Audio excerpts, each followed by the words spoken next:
আমার ভাইয়েরা, বিশ্বনবীর প্রিয় সাহাবী হযরত ওমর ফারুক ডেকে বলেন, আমি মৌমাছির গুনগুন আওয়াজ শুনলাম। ডানে তাকায় মৌমাছি নাই, বামে তাকায় মৌমাছি নাই। নবীজির চেহারার দিকে তাকায় দেখি আমার নবীজি ফিসফিস করে কি যেন তেলাওয়াত করতেছেন।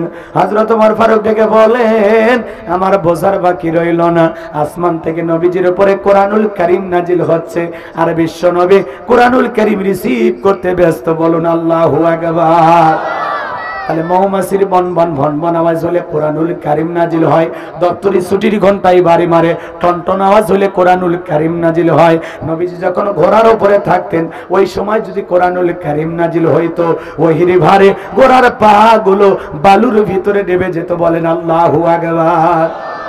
নবীজি উঠের উপরে থাকলে ওই সময় যদি কোরআনুল কারীম নাজিল হইতো, ওহির ভারে উটের মাথাগুলো জমিনের সঙ্গে লেগে যেত। নবীজি এক সাহাবী রানের উপরে মাথা রেখে নবীজি আরাম ফরমাচ্ছেন, ওই সময় কোরআনুল কারীম নাজিল হলো। সাহাবী ডেকে বলেন, আমার কাছে মনে হয় আমার রানটা ফেটে যাবে, আমার কাছে মনে হয় আমার রানের উপরে পাহাড় চেপে ধরা হয়েছে। তাহলে কোরআনুল কারীমের একটা আলাদা ওয়েট, আলাদা একটা ওজন আছে না? না।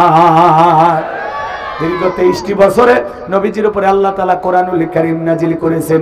8টি পদ্ধতিতে নবীজির উপরে কোরআনুল কারীম নাজিল হইতো। বলতে গেলে লম্বা সময় হবে, এত সময় আমার হাতে নাই।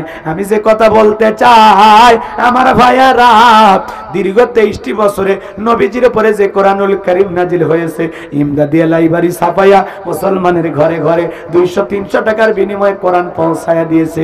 এই কিন্তু কোরআনের সম্মান মর্যাদা কত আমরা মুসলমান আজ বুঝলাম না। কথা বলেন না? এমন মুসলমান আছে 50-60 বছর বয়স হয়ে গেছে, আল্লাহর কোরআনটা কোনোদিন খুলেও দেখে না। আমাদের চাইতে বড় কপাল পোড়া কি আছে? মালিকের সাথে প্রেম যদি জমাইতে চান, মালিকের পাঠানো চিঠি পড়া দরকার আছে না? না। মজনু যদি সারা জীবন লাইলির কাছে চিঠি লাগে আর লাইলি যদি চিঠি না পড়ে, তাহলে লাইলির অন্তরে কি মজনুর জন্য মহব্বত হবে? কোরআনের সাথে যদি সম্পর্ক না থাকে তাহলে মালিকের সাথে তো মহব্বত হবে না। এই জন্য কোরআনের সাথে আমাদের সম্পর্ক রাখার দরকার আছে না? না। নিয়মিত কোরআন পড়বেন। কোরআন পড়লে আপনার দিলটা পরিবর্তন হয়ে যাবে। কোরআন পড়লে অন্তরের মরিচাগুলো দূর হয়ে যাবে। কোরআনের সাথে সম্পর্ক রাখতে পারলে কবরটা কোরআনের আলো দিয়ে আলোকিত হবে। মিজান ফুলসিরাতে ভাগ্য খুলে যাবে। কোরআনের সুপারিশ কিয়ামতের ময়দানে ভাগ্যে জুটে যাবে। বলেন আল্লাহু আকবার। আমার ভাইয়েরা, হযরত ওমর ফারুক ডেকে বলেন, নবীজির কোরআনুল কারীম রিসিভ করা শেষ হয়ে গেল। নবীজি তখন সাহাবায়ে কিরামদের দিকে মুখ ঘোরায় ডেকে বলেন, ও আমার সাহাবীরা, এই মাত্র আসমান থেকে জিবরাইল এসে আমার উপরে সূরা আল মুমিনুনের 10টি আয়াত কারিমা নাজিল করে জানায় দিয়ে গেলেন, নবী গো, এই 10টি আয়াতের ভিতরে আল্লাহ রাব্বুল আলামিন তার আদরের মুমিন বান্দাদের জন্য 7টি কোয়ালিটি নিয়ে, 7টি বৈশিষ্ট্য নিয়ে, 7টি গুণ নিয়ে আলোচনা করেছেন। কোন মুমিন যদি এই 7টি গুণে গুণান্বিত হতে পারে, 7টি গুণ দিয়ে তার জীবনটাকে সাজাইতে পারেন, আমার আল্লাহ রাব্বুল আলামিন বলেন, উলাইকা হুমুল ওয়ারিসুন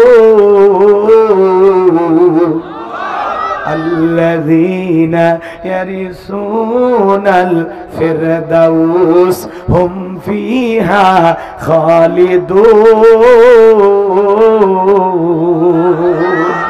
আমার আল্লাহ বলেন, তারাই উত্তরাধিকারী হবেন জান্নাতুল ফিরদাউসের। সেখানে তারা চিরকাল বসবাস করবেন। আমার আল্লাহ কোনদিন তাদেরকে জান্নাত থেকে বের করে দেবেন না। চিৎকার মেরে বলুন সুবহানাল্লাহ।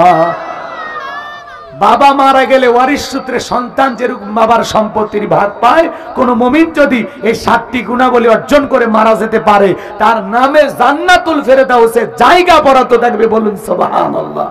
আপনার আমার টার্গেট জান্নাত না জাহান্নাম? কারা কারা জান্নাতে যেতে চান দুই হাত তুলে আল্লাহকে দেখান। আল্লাহ আমাদের সবাইকে জান্নাতুল ফিরদাউসের ওয়ারিশ হিসেবে কবুল করেন। জোরে বলেন আমিন। আর একটু জোরে বলেন আমিন। এবার 7টা আঙ্গুল দেখান, 7টা আঙ্গুল। জান্নাতে যেতে হলে কয়টা গুণাবলী? 7টি। জোরে বলেন কয়টি? আরো জোরে। জোরে হলো না, উঠেই যাবে। মিছিল করার অভ্যাস করেন, সামনে মিছিল করা লাগে। ওই জন্য একটু অভ্যাস করে নিলাম। রাগ লাগে? আচ্ছা, আমার ভাষা কি বোঝেন বাজান?